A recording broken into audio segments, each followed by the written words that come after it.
Hello, everyone. I am Zach from the Roads to Freedom Foundation. Right? Yeah. Sure. And so here's the problem. Because we have the podcast, it's Roads to Liberty, I keep switching them up in my mind. So I have to always remind myself. And I need to throw your name up there. There we go. I have my buddy Nathan here, my partner in crime.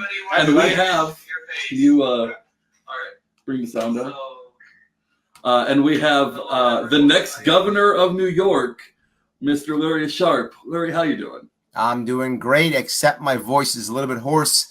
I campaigned for about 4 days this week, and I talked for over 6 hours every day, so I'm a little bit hoarse. I can imagine. So tell us a little bit about that. You've been on the campaign trail for quite a while now, and making a lot of progress. So how's the campaign been going recently? Look, I'm doing a couple things that I think I'm trying to show everyone how they should run a libertarian campaign. It can't be traditional, meaning it can't be just go on TV news, because the TV news is not going to pay attention to you. So there's got to be two things you got to work on. The first thing you have to work on is getting out there doing events, scheduling events, having your team put out press releases, and showing up. And when you first start showing up, no one's going to be there. And just accept that. I went to events when I started this 6, 7, 8 months ago where it would be me and one guy. And we'd sit and have, breakfast at a diner, and that's the entire event, and I go home. And that's how bad it was. Now I show up at an Italian restaurant someplace, and there's 50 people there and 3 news crews. Life is good now. But it took me that much time to constantly do it, go again and again and again, because the assumption is you're a paper candidate, or you're a crazy guy, or it's a one-off. That's the assumption. So you have to break the assumption by doing it again and again and again, understanding that failure will come first, but that eventually it will begin to work. The second thing is always start in smaller towns. I live in New York City, literally the biggest city in our country, and I have started doing nothing in New York City. New York City, I just started doing things in New York City, and I've been campaigning for months. Why? If I do something in New York City, no one's going to care. There is so much going on in my city, nobody cares. So I go to a smaller town where they have 2 choices. Choice number 1, a cow escaped. Choice number 2, the governor's coming to town. They pick governor's coming to town. So I go to smaller towns first, and then go to bigger towns, and eventually I start getting enough of a buzz that people begin to notice. The thing to always remember is in smaller towns, many times the writers of the local newspapers, they write for several papers. So they write for this one, the next one, the other one, you'll wind up getting in 4 or 5 papers. Now I'm in the press in some way, shape, or form, no exaggeration, every single week. I've been in the paper dozens of times. Why does that matter? Because now when I come to New York City and the larger cities, they Google me and they see me in a series of newspaper articles, radio show interviews, local TV, and they go, oh, this guy's real. And now they start paying attention to me. So now I get called to do interviews. Now people come to me for interviews. Now when I show up in events, people now come to me. That's why I'm getting into the press. So I did this purposefully. I did it with a reason, and my team now understands how to do it. And my 7 directors, I have 7 directors and about 50 active volunteers, give or take. Those 7 directors next year, they're all campaign managers for libertarians next year. And they've learned how to do this, and they will be a home run. I talked 2 years ago about building infrastructure for this party in my 7-year plan, and now I'm executing. I've been executing for almost 2 years now. This May, right? This month makes 2 years I've been working in campaigns, and I started this actual talking about running for governor in November 2016. So it's been about a year and a half of me executing. So that's what's going on. Yeah, that's one of the things I wanted to talk about because, a lot of people place a lot of emphasis on the percentage you get during a campaign, and that's important. But one of the things that I think is really important is what you leave behind after the campaign. 100%, yes. Like with the Gary Johnson campaign, that was the first time most of us in Nebraska got any campaign experience whatsoever. So it was hugely valuable now when we're helping Laura Epke in her campaign, and in the future when we campaign for other people. So what are you hoping to leave behind in New York and in the party infrastructure overall after you're finished with your campaign? Yeah, I mean, again, by the time this is over, it's funny. This is going to wind up being the largest organization I've ever led. And I've been in office in a public company twice. But this will wind up being the largest one because when it's over with, there'll probably be 200 to 300, maybe even 400 people total on this campaign team when I'm done. When I include door-to-door knockers and stuff like that, when I include all those people, it'll be a lot. So I'm hoping that all these people will see how this should be done. And the critical aspect is, and it's going to make some libertarians angry, policy isn't the critical piece. This actually is a passion project. There's got to be some passion behind it to get people motivated to do the work, because it takes a lot of work and it's a long time.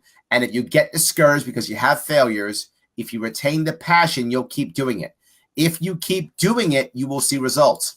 I tell people all the time, I don't want you to run just to run. And there are some exceptions. Like I know Tennessee has some specific exceptions it has to work with and stuff like that. I get that. There are some exceptions. But with taking those exceptions out the way, I don't want you running just to run. I want you running because of one or two things. One, you can have impact, or two, you can win. If you can't have impact and or can't win, don't run. Instead, help someone else. We need infrastructure far more than we need candidates. And we don't have that many good candidates. So let's focus on the ones we have that are good. The others who are helping them will learn. I'm training lots of people on my team, volunteers, how to be better candidates. You are seeing how they become my surrogates. I have people speak for me. My lieutenant governor, he actually does events by himself. These are all people who are going to be better candidates in the future. So I want to leave behind something stronger, but not just candidates, infrastructure. Infrastructure means people who know how to raise money, how to do press releases, how to organize volunteers, all those important things. Look, there are some good liberty-leaning candidates out there in the Republican and Democratic parties, but they're not coming to us because we don't have the infrastructure. And I get it. I get it. And I'm actually happy they're not coming yet. I can't wait till we have the infrastructure and we can then bring them in. And that's what I actually want. Absolutely. I think this is what Michael Pickens called failing forward. And yes. learning, so that you can learn from your mistakes and realize, hey, it's okay if you run and lose for the first time or the second time or the third time, so long as you're gaining experience, so long as others are learning from your example and you can actually run candidates. Mm-hmm. That's a very good point you're making.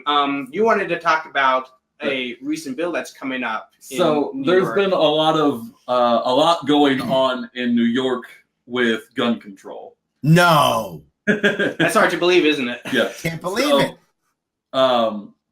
Currently, there's Senate Bill S2857A, which will require the owners of firearms to obtain liability insurance. It was like $1 million. It's $1 million of liability insurance, and it exempts police officers. Well, of course.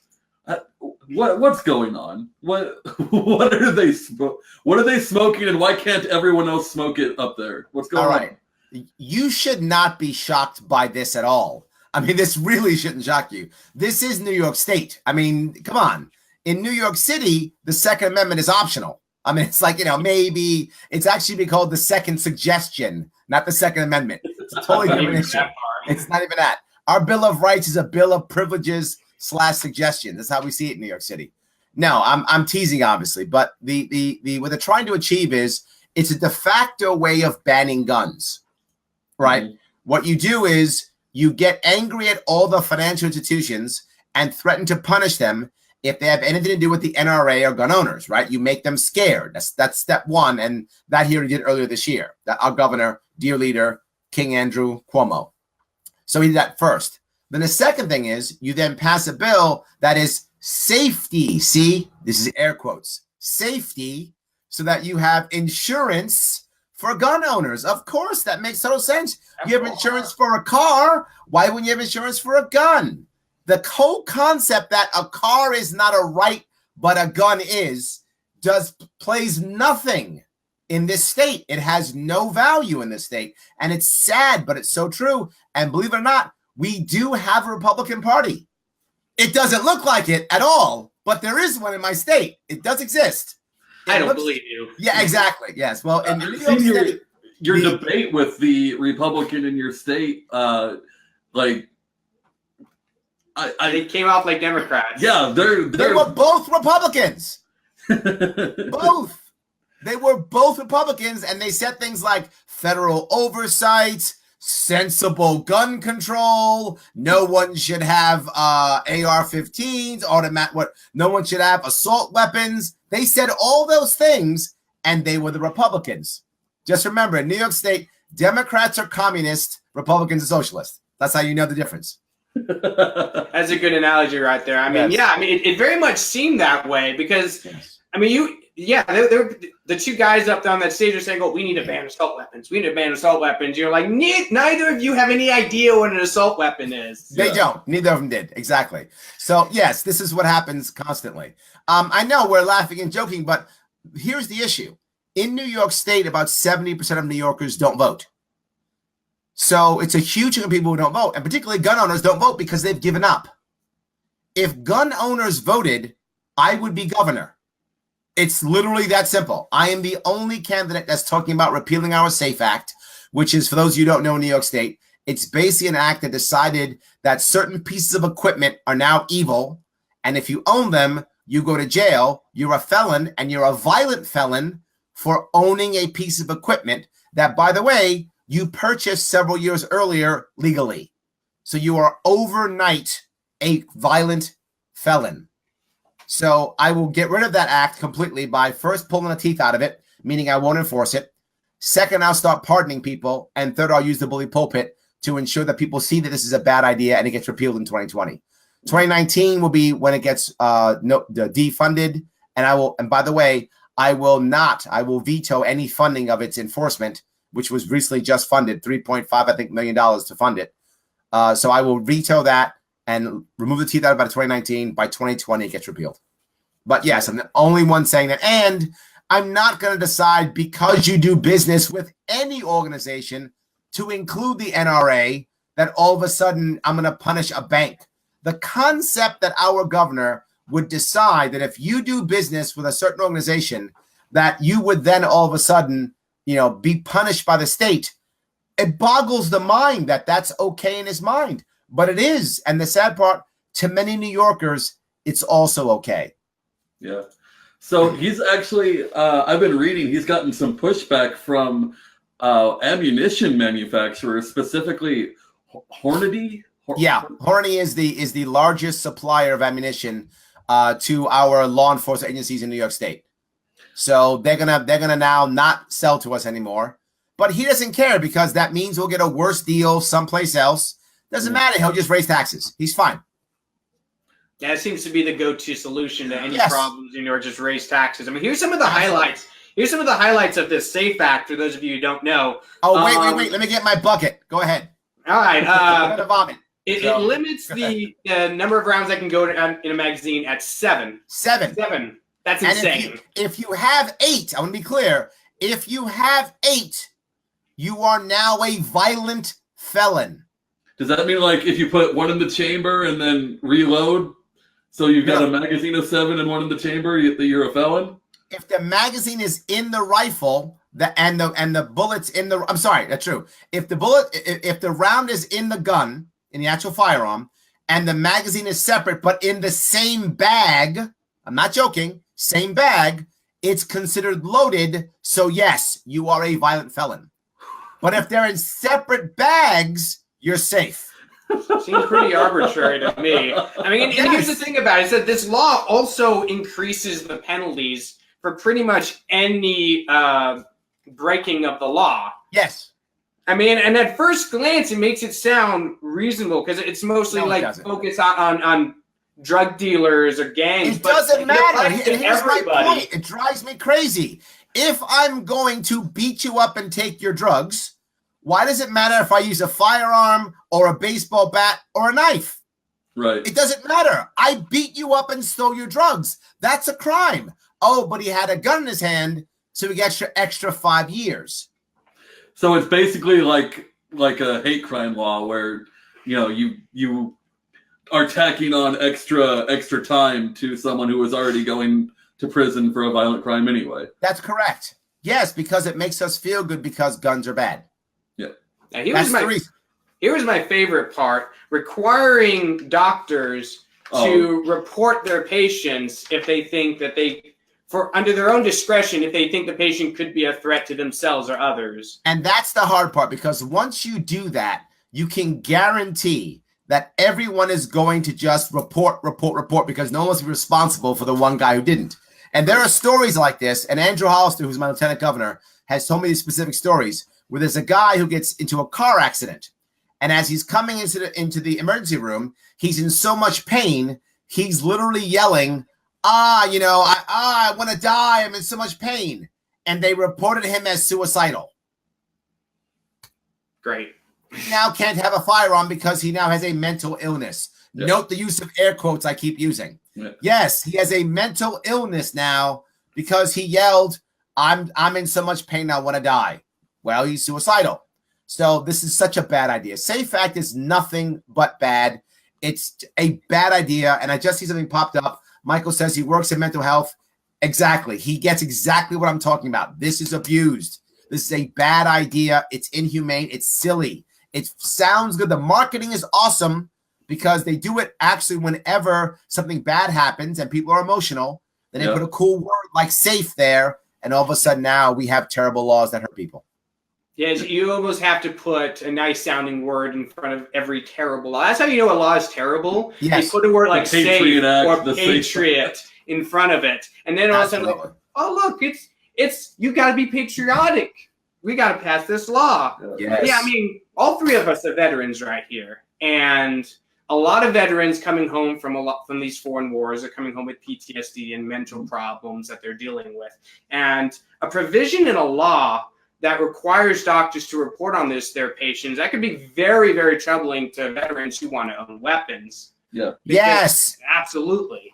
Yes. And here's the worst part. We talk about how much we care about our veterans all the time. We talk about it all day long. Then we pass the SAFE Act, and you've just scared a huge chunk of veterans from going to get the help they desperately need. Veterans already struggle to get help. Either those who actually want it, the VA is an embarrassment, and those who don't want it, their friends and family finally convince them to go get it because they're super tough guy. They don't want to go. And look, I get it. You do a tour in Iraq, you do a tour in Afghanistan, and you know what? You are a tough guy. You are a badass. I get it. And you don't want to come home and say you need help. I understand that completely. And finally, your family and friends say, Guy, you're feeling some troubles. Go get some help. And all of a sudden now the other buddies go, don't you dare do it, man. You do it, they're going to report you. You're going to lose your gun. And he stops. Why would we do that? It's horrible. Yeah. Horrible. So I fought for two reasons, this being one of them. I fought a PTSD diagnosis and had them make it like I have anxiety. That's my diagnosis. Yes. And part of the reason was I didn't want to run the risk of losing firearms. Absolutely. Like, it's a thing that we have to worry about. Absolutely. Yes. Look, I know. Look, I also mentor some vets. You guys probably know what I do for a living. A lot of time coaching, training, teaching. And a lot of people I deal with often are veterans. I mentor veterans here or there. And many of them have a lot of serious stuff they're going through. They need someone to talk through this stuff. They need this. I get it. Some of them need psychotropic drugs. Some don't. But they're not going to get whatever that is if they're afraid. They're not going to go there and get the help they need, whether it's talking something out or whether it's serious help, whatever they require. I need them to be able to go. It's hard enough to get vets to take that step. And now we're going to put a barrier there. I don't get it. Yeah. So kind of switching gears here. Our foundation has been focused on healthcare, education, and blockchain. You had a speech that I was kind of breaking down because I'm full disclosure. I do a little bit of editing for Larry's campaign. You were talking about how we should be decentralizing education, and that's something, we're obviously, that's a huge thing for us. Can you talk a little bit about what that would look like as a governor, what that means to you to decentralize education? Yeah. The first thing is in New York State, and I'm sure there's a similar situation in most states, but in New York State, we have what's called the Board of Regents. This is a board set up by the government that says we decide what is right for education. So we set rules and regulations on what you have to teach, how you must teach it, what test scores are, what tests to take, et cetera, et cetera. Every state has something like that. In New York State, it's called the Board of Regents. This thing by itself needs to basically be completely defanged.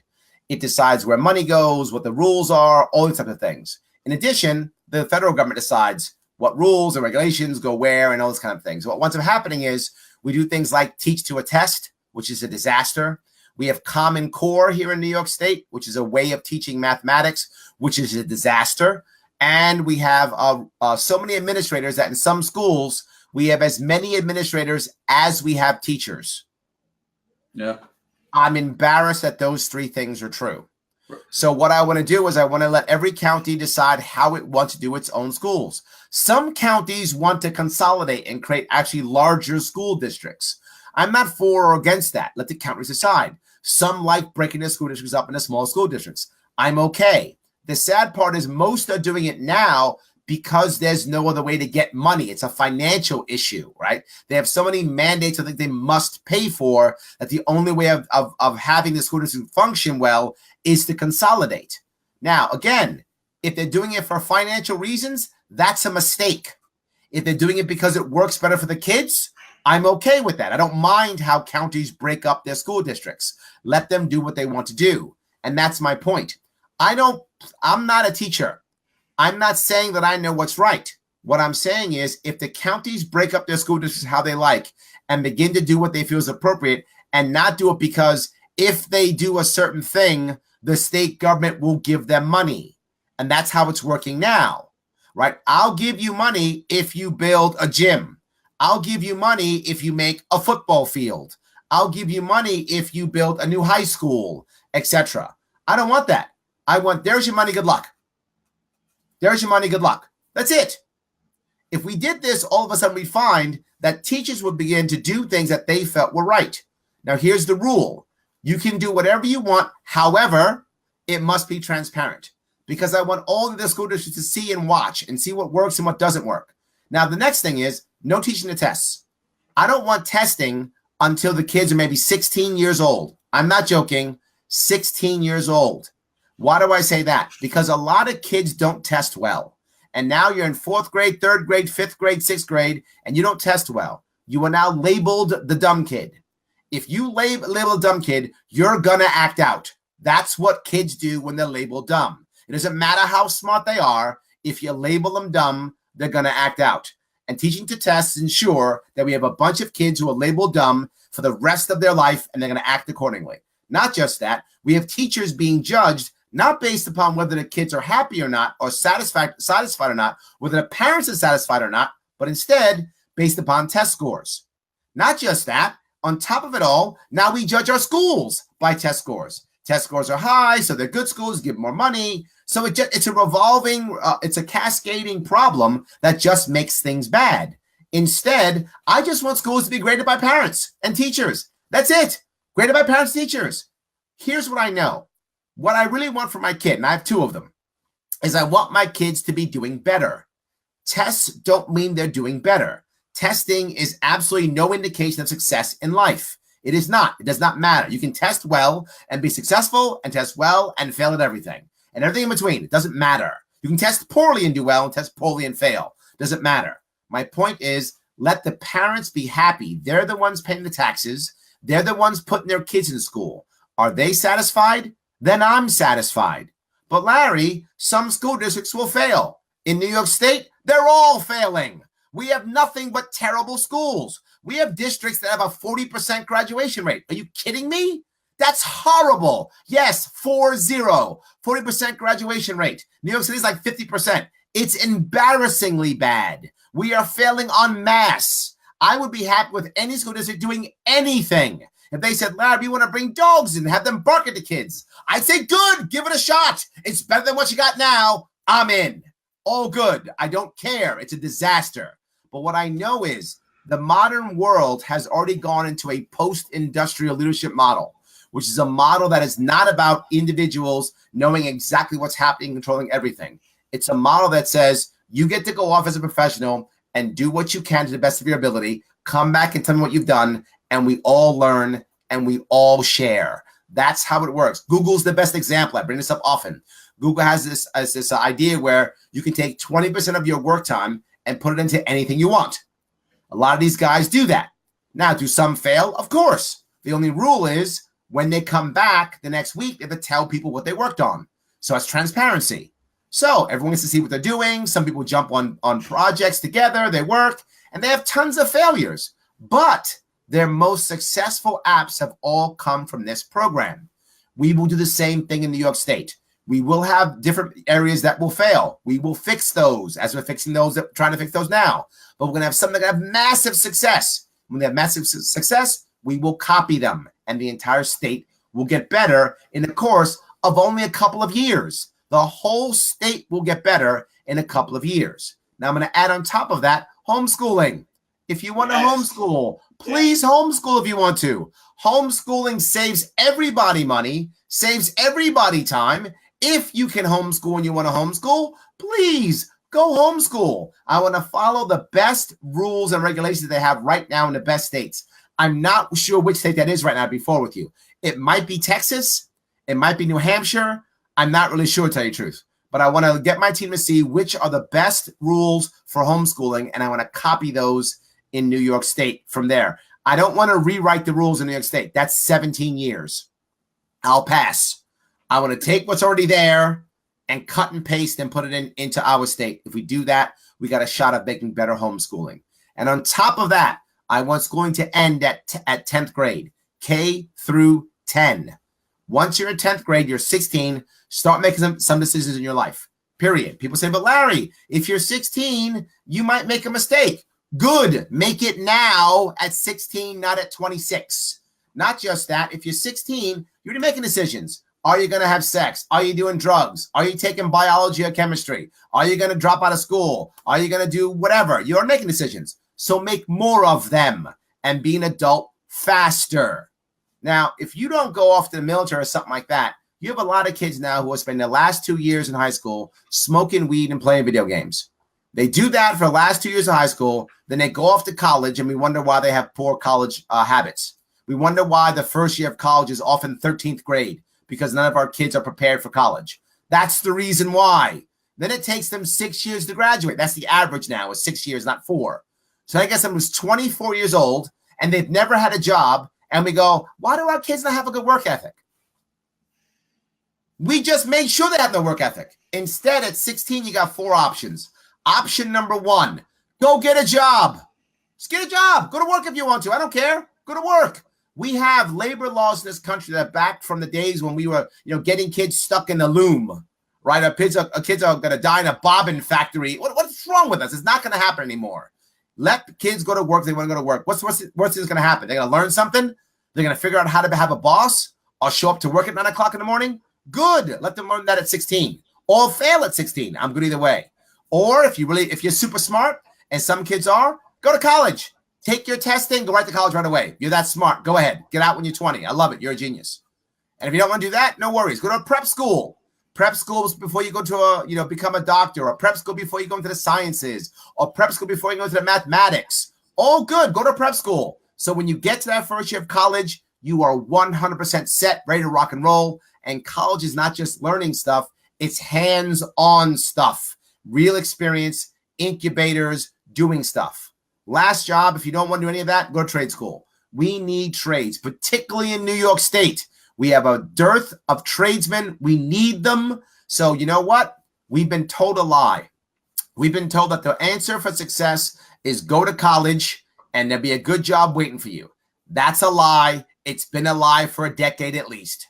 I know tons of people who have master's degrees and they're baristas at Starbucks and they got 6 figures of debt. That is crazy. College is a way to success, not the way to success. I know guys who, when they were 18, became a plumber. Now they're 30. They make 6 figures a year, no debt. Who's the smart guy now? That's the smart guy. And he's happy. And he's doing work that people want to do. And he's doing work that he wants to do. But here's the most important piece. And if you pay attention to what I say this all the time. People are going to have 5 different careers in their life nowadays. 5 different careers, not jobs, careers. So why in the hell are we spending the first 22 years trying to get, our first job? No. Start your first career at 16. You'll start your second by 26, your third by 36, your fourth by 46, and your fifth by 56. Life is good. Keep working. Go to college whenever you want to go to college. See what you made me do? That's all your fault, Zach. Yeah, I think you have the ability to read minds because as you were talking, questions kept coming up in my head and you kept answering them as you went along. So I'm like, what the heck is going on here? But yeah, I've done this once or twice before. Yeah, I believe you. But I still can't get over that some schools have a 40% graduation rate. I mean, 4-0. 4-0. I'm just thinking if this were a private school or if this was existing on a free market, a 40% graduation rate would be absolutely unacceptable. There'd be people calling for that school to be taken over by the government. People would be absolutely outraged by it. But it seems like government schools, for some reason, they always get a pass for failure. Like, they can be as terrible as they want. The only answer you ever get is, oh, we need to spend more money at it. We just don't spend enough money. Yes. If you just spent more money, then it would magically get great. Absolutely. Yes. Right. So I'm going to jump in on two things here. One, so you were talking about the administrators thing. We had Rex Lawhorn on our podcast. He's running. Rex, I love Rex, Oklahoma governor. Man, I hope he is the next governor of Oklahoma. He's a good man. Yep. He was talking about their budget is 55% administration. Is that about the same in New York? Is it higher or lower? What does that mean? What do you mean? So 55% of their education budget goes to administration. Oh, gotcha. No, I don't know. It's over 50%. I don't know the actual number. It's over 50%. Okay. Yes. So when teachers come to my events, and they do, New York State has a very high union worker population. One of the highest in America. It might be the highest, but it's pretty high. So most people think, well, Larry, you can't get union workers to vote for you because they're all going to vote for Democrats because they're all union workers. Well, teachers actually ask me how I'm going to help them. And I said, the first thing I'm going to do is I'm going to get rid of a bunch of your administrators. And you see, they always smile. They always smile when I say that. Because while the administrators are probably not going to vote for me, but the teachers, they might. Because they know I want to let them do what they want to do. People talk. Do you happen to know about Common Core? Do you know what that is? Vaguely. Yeah, we're lucky enough in Nebraska to not have it. Yeah, Common Core is a way of teaching kids math. It is a disaster. It is a horrible disaster and mandatory in New York State. And here's what it's actually done. It's created 2 tiers of students. I know because my kids are doing it. So my kids all have tutors. So I pay for tutors. I happen to make enough money where I can give my kids tutors. I have to because Common Core is a disaster. So my kids all pass because I get them tutors. So if you have money, you have tutors. If you don't have money, your kids struggle. That's what Common Core did. It made sure that if you had money, you were fine, which is why so often the rich people don't care.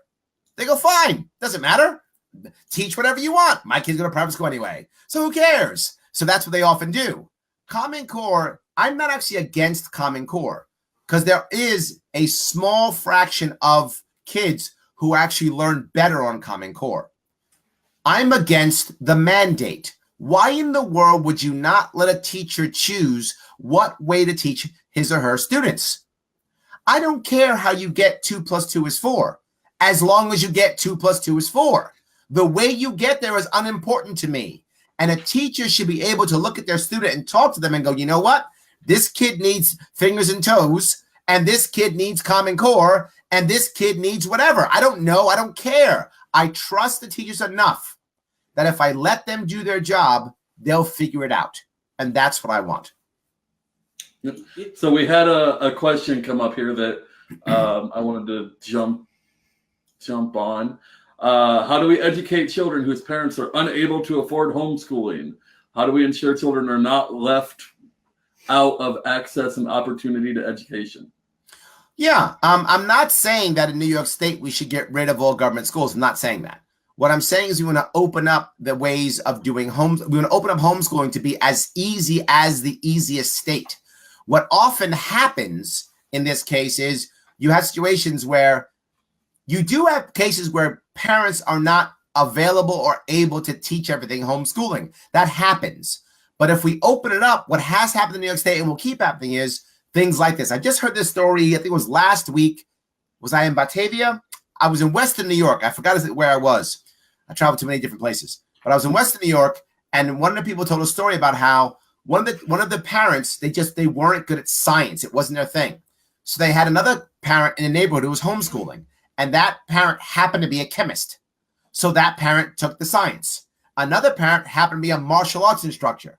So that parent took gym, and that winds up happening on their own.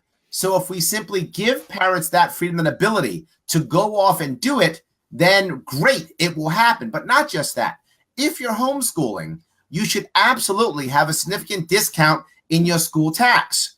But if you're going to pay school tax, then you should also be able to have things like join the football team or go to the science lab. That's or the Tebow things law. like that, right? The Tebow law. Perfect. Yes, I'm totally happy with that. Of course, you're saving us money, and statistically, homeschool kids do very well, both in testing, in college prep, and also in life. So I'm happy if we want to homeschool kids. If those people who can't afford it or are prepared to change their lifestyle to make it happen, all power to them. We should support them as much as we can. So I was homeschooled the whole way through. There we go. Yeah, me too. Yeah. Both were. For us, kind of talking about what you were just saying about helping each other out, our church had about 7 or 8 homeschooling families, and we would, none of us were good at science. So the youth pastor would have us come in on Tuesdays and Thursdays and teach science. There we go. This happens all the time. The assumption is, and it's actually an insult. The assumption is, if we have homeschooling, all our kids will be stupid. That's an assumption, and it drives me crazy because it's the idea that only a government school can educate anybody. And it's so not true, demonstrably and repeatably false, and people still believe it. Exactly. It's so much easier and cheaper these days too. I mean, there are curriculums that you can get online that it's completely self-taught. There are communes of parents who get together all the time. Not communes, co-ops. They get together and just like you said, one parent will teach science, another will teach math, another will teach history. Yes. When I grew up, there was a group that you would come together every Wednesday and do PE together as a group. Yes. So it's easy now. But my point is, we have somehow been told this lie that what matters is you get a good score on your SAT and that makes you happy. No. Or that gets you a job. No. Look, people say, but Larry, if they do homeschooling, then they may not get the best education. First off, who decides what the best education is? You know who does? The parents and the kids. That's who decides. That's what the best education is. But they won't be able to read and do math. That's insulting. I mean, that's math is my best topic. Insulting. To imagine that that's true, that's just insulting. It's demonstrably not true. Let them just do it. They'll be fine. And here's the worst part. I know lots of kids who've gone through government schooling through 12th grade and are terrible readers and can't do basic math. Yep. Probably part of that was 60% that didn't graduate. Yes, there we go. Yes. So I feel like we got education pretty good. Let's talk about healthcare a little bit. Okay. So what can you do as a governor to promote free market healthcare in your state? Because a lot of it seems to be coming from... Don't use that evil phrase, free market. Oh. That's an evil phrase. Okay. The phrase is consumer driven. There we go. Thank you. Yes, yeah. It's not free market. When people hear free market, they tell me, I hear this all the time. We had free market, and that's when everybody went bankrupt and died. All the time. Okay. Like every week I hear that. So it's not free market, it's consumer driven.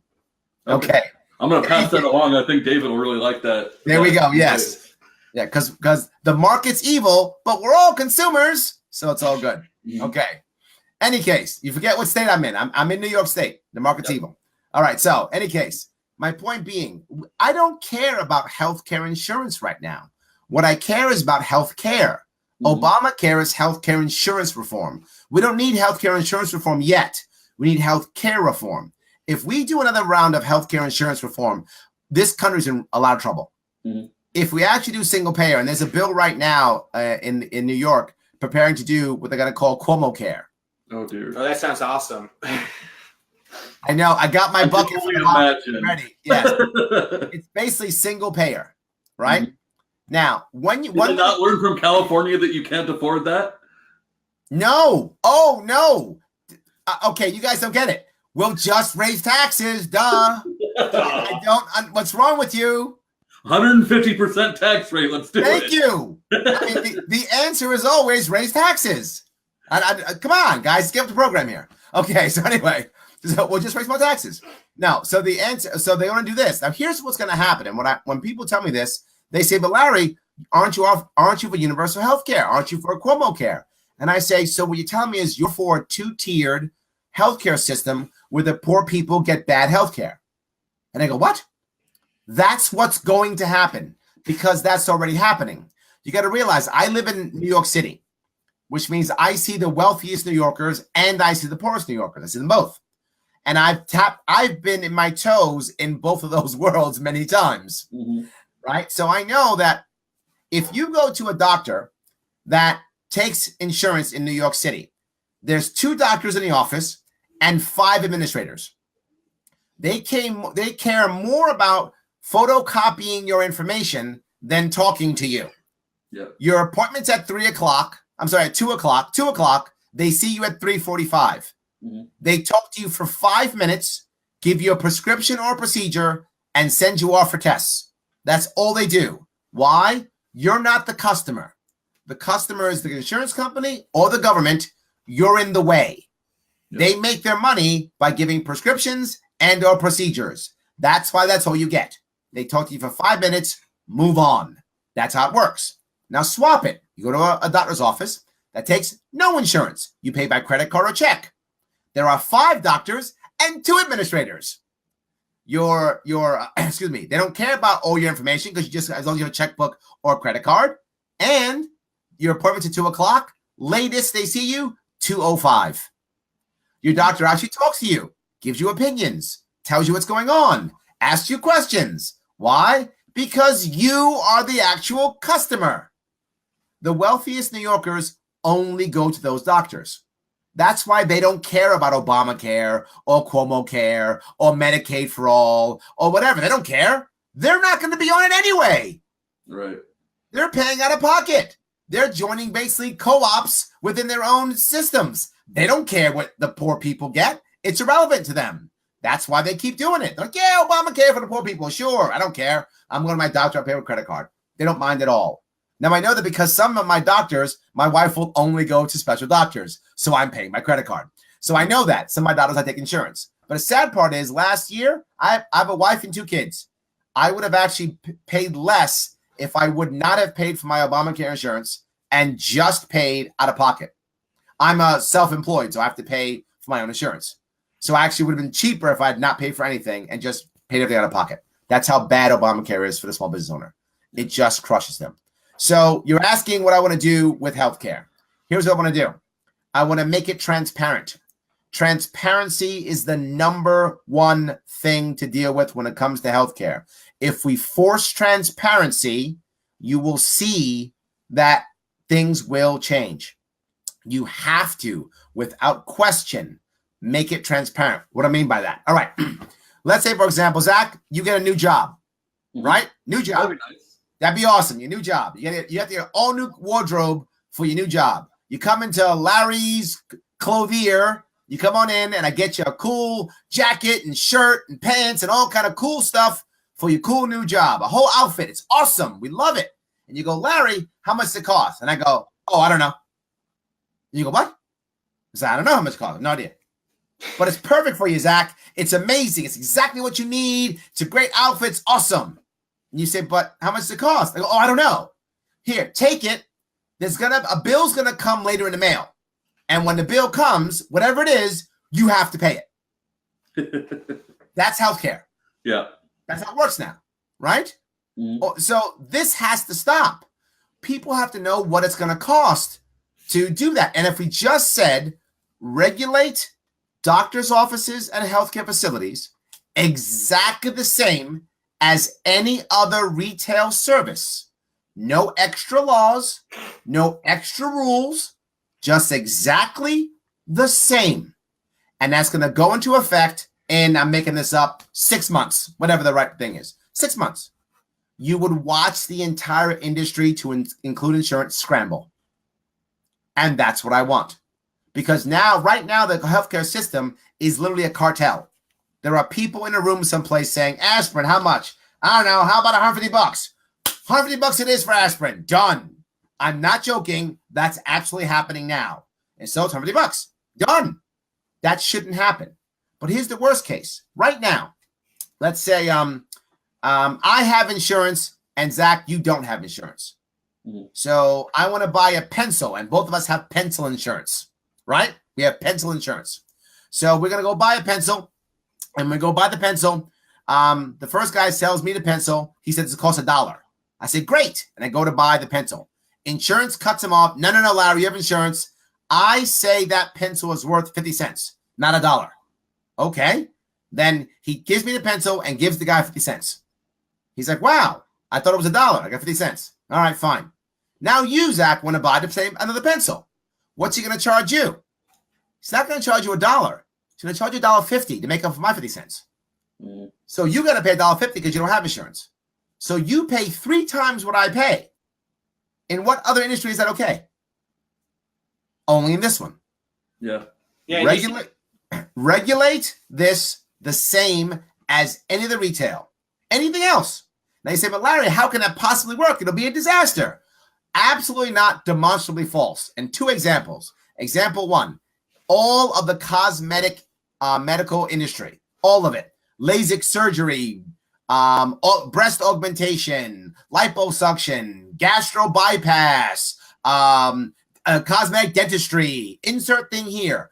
In every one of those cases, prices have come down, service has gone up, technology has gotten better, service has gotten better, and more of the masses get it. In every single case, that's true. That is not true in insurance-run healthcare, but everything else it is. Second example, you have people right now, doctors now in mass who are saying, insurance is not worth it, I'm not taking it. So how in the world can they get things done?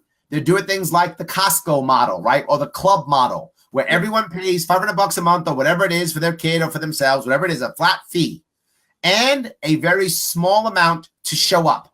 $5, $10, something low to show up. Show up whenever you have to show up for whatever you have, whatever services we provide at that facility, you get for your $5 or whatever it is you get. No matter what, you get it because we know if I have 100 patients total, club members at $100 a pop, I'm getting 10 grand a month. And that's what I'm getting. I now know what my payroll is. I know what's happening. I now know how to run my business. And it's in my best interest for all of you to be healthy. Because if you're all healthy, you never show up. And I get to sit in my office and play Uno all day and collect your money. And that's what I want to do. Sit around my office, play Uno, and collect your money. So if you're healthy, I'm winning. So I don't want you to have 85 procedures and 95 this. I want you to be healthy. And that is now my goal. And that's already happening. And you also have places who do surgeries who are doing that. Free market. Here's how much it costs. And what's happening? People have those kind of surgeries, they find the money. They get loans, whatever the case may be. They find the money or they save up to have this operation because it's actually cheaper, faster, and the best doctors. It's already happening. So what I have to do as governor is explain these things and force the medical industry to be, the healthcare industry to be transparent. Once that happens, prices will come down. When prices come down, now we reform insurance. And now it makes sense. I'm beginning to think you just really like Uno right now. I do like Uno. I do. So something to kind of tie into what you were saying, one of our other guests, Dr. Kyle Varner. Love Dr. Kyle Varner. He's one of my big supporters. Yeah, he's a cool guy. He talks about, what did he say? Like 2/3 of his time is yeah, something like that. Like it's all paperwork. Yeah. And that's from like he hates dealing with insurance companies because it's all of his time. Yes, and you're gonna find that in the future, most of the best doctors are gonna just stop taking insurance. Yeah, just stop. And that's what I'm saying. There's going to be a two-tiered system, right? The wealthy are going to get whatever they want, and the poor people are going to be stuck with the worst healthcare. It's going to happen. Did you have something? I got you speechless. I was that good. Well, see, you just keep answering all our questions before we can get to them. Is what it is. What I do. What I do. So one of the last things that the Omaha Roads to Freedom Unconvention is focused on is cryptocurrency. Yes. Now, I remember in one of your recent debates, you were complaining about how New York is backwards 100%. Cryptocurrency. So can you kind of go into what are the specific problems New York has with cryptocurrency and what you would do to solve New York is filled with old money, right? We like our old money. So when new things come in, we get scared. We don't like it. We kick it out. We kicked out hemp. We kicked out marijuana. We kicked out cryptocurrency. And how we do it is never just to get out. We just make it so hard to do that only those who are party loyalists and cronies of the elite can have any chance of using it. So we have what's called a bit license. Again, I want to vomit. It's so horrible. It makes no sense whatsoever. What a bit license does is scare everyone off. That's what it does. It makes sure that unless you know someone personally, you can't use anything, which means people don't want to do business in cryptocurrency in New York State, and it's bad. What we should be doing, without question, is we should be regulating Bitcoin and any cryptocurrency either like a retailer or like a broker-dealer, depending on what they're doing. If they're doing things that are like a stock, same as a broker-dealer. If they're not, a retailer, like a store. No difference. If we did that, cryptocurrency would flourish in our state. We'd have youngsters come back. People would be here and be happy to come to our state. I lose 100,000 New Yorkers every single year. Most of them are young. It is embarrassingly bad. There's no opportunity here. If I could, I would erase the crypto. I'm sorry. I will erase when I'm governor. I will erase the Bitcoin license immediately. I will embrace the cryptocurrency community. I will say if your services are similar to that of a stock or something like that, an investment, I will regulate you just like a regular broker-dealer, no different. If it's not, I'll regulate you just like a retailer, no difference whatsoever. In addition, I want your help in bringing blockchain, which is an amazing technology, actually to help make our government more transparent, to help make our government more accessible to the average person, and to maybe even do things like, I don't know, help make information more portable and easier for people to gather. There are so many ways that blockchain can help, but we're not going to do it in our state if we are so backward. We are backward. Blockchain and cryptocurrency is the future. I don't know why we're running away from it. I'm sorry. I do know why we're running away from it. Because New York State runs away from anything that's brand new. Mm-hmm. All right. Well, this is a reminder. We're a couple weeks away. www.omahaunconvention.com. Use the keyword roads for 20% off your tickets. We've only covered a couple topics with you tonight. There's a lot more that you can talk about that I assume that you're going to talk about when you come to speak. Assuming I still have a voice by then, yes.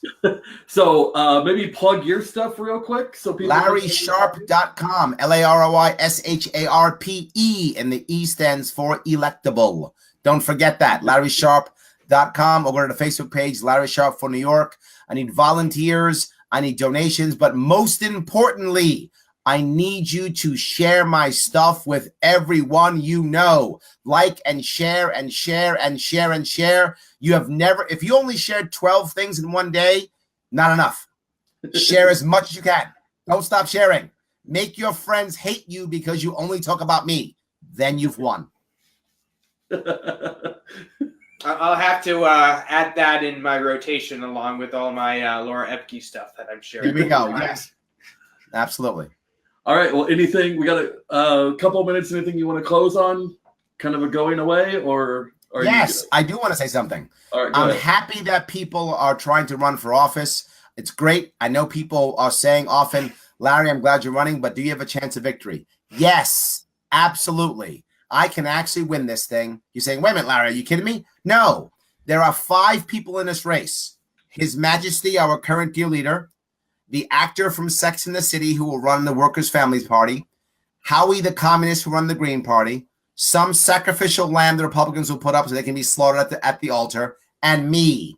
That's a 5-person race. New York State is a plurality state, which means you win if you have more than the rest, which means you can win with just 25% of the vote. You can be the governor. There are about 12 million eligible voters in New York. Only about 4 million ever vote. As I said, we have a 70% no-show. With that in mind, all I need is a little over 1 million votes, 1.2 million. If I were able to get just 10% of those who don't vote, I'm the governor. Just 10%, I'm the governor. Now remember something. Gary Johnson got 175,000 votes in my state in 2016, and he was in my state for 5 minutes before he walked away. 5 minutes. Hi, I'm Gary Johnson. Gone. He got 175,000. I campaign in this state 2 or 3 times a week. I live in this state. I'm born in this state, and I still got 6 months left. I can get 1.2 million votes. I can become the governor. Now, I know that's climbing Mount Everest, but people climb Mount Everest. In fact, Gary Johnson did. So I can still win. All right. Well, thank you very much for stopping by. We can't wait to see you in Omaha on the Memorial Day weekend. Yeah, Memorial Day weekend. The 20. My brain is gone at this point. But for Nathan Parada, no, I was forgetting your last name, and Larry Sharpe, I'm Zach Taylor for the Roads to Freedom Foundation. Have a great night, everyone.